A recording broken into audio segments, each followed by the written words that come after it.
আজকে শিব পূজা উপলক্ষে সকাল সকাল ঘুম থেকে উঠে পড়েছি। অনেকদিন পর আজকে দিদি আসছে আমাদের বাড়িতে শিব পূজা উপলক্ষে, তাই আমি এত খুশি। দিদিকে অনেকবার বলছি ভিডিওতে আসার জন্য। ওই যে আমার দিদি দেখতেছো জয় ঢাক বাজাইতেছে, ওইটাই আমার দিদি। আমাদের বাড়িতে যে শিব ঠাকুর পূজা হয় 10 বছরের মতো তো হয়েই গেছে। শিব পূজা উপলক্ষে একটু খিচুড়ির ব্যবস্থা করা হয়েছে। পূজা বলতে কিন্তু খিচুড়ির কথাই মনে পড়ে, তাই একটু খিচুড়ি বানানোর জন্য চেষ্টা করতেছি। কাকিদের বাড়িতে খিচুড়ির ব্যবস্থা করা হয়েছে, যেখানে আমি অনেক পরিশ্রম করছি। আজকে খিচুড়ি রান্না হবে মুগের ডালের, কারণ মুগের ডালের খিচুড়ি আমার খুবই ভালো লাগে। তোমাদের মধ্যে কার কার ভালো লাগে মুগের ডালের খিচুড়ি আমাকে ছোট্ট একটা কমেন্ট করে জানাবে।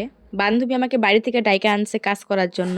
তোমরা যারা যারা আমার ভিডিওটা দেখছো, তোমরা শিবের ব্রত পালন করেছো তো অবশ্যই একটু কিন্তু আমাকে জানাবে। আমাদের কিন্তু খিচুড়ি রান্না হয়ে গেছে মোটামুটি। মাটির উনানে রান্না করা অনেকটাই মুশকিল একটা কাজ। যাদের গ্রামের বাড়ি আছে একমাত্র তারাই জানে মাটির উনানে রান্না করা যে কতটা মজা। রান্নাও কিন্তু অনেকটাই ভালো হয়। আমার খিচুড়ি রান্নাটাও কিন্তু খুবই ভালো হয়েছে, তোমরা দেখে সেটা বুঝতেই পারতেছো।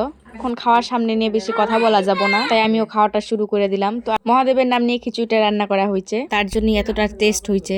যারা যারা ভিডিওটা দেখছো অবশ্যই একটা কমেন্ট করে যাবে।